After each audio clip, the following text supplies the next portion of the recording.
আজ বিশ্ব দিবস কবিতার। আদাব জানাই কবিতাকে বারবার।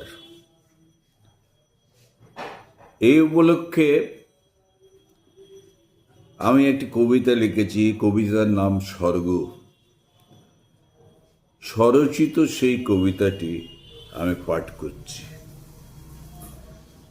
বসে আছি উজ্জ্বল সকালে, গাছ হাওয়া কথা বলে, বুক ভরা টানি অক্সিজেন, পাতা ও বাতাসের গানে, নদী স্রোত বহে আনমনে, এ ধ্বনিতে পান করি শ্যাম্পেন। আমার ঘরের পেছনে সাজানো এই সুন্দর লনে ডেকেছে হরিতের প্লাবন।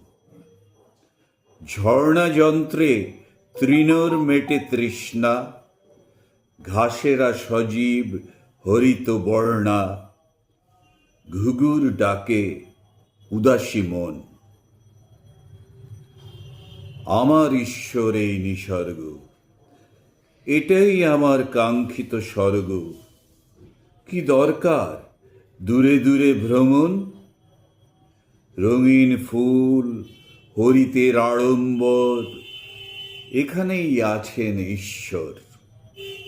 বারবার বলে এই মন। নমস্কার।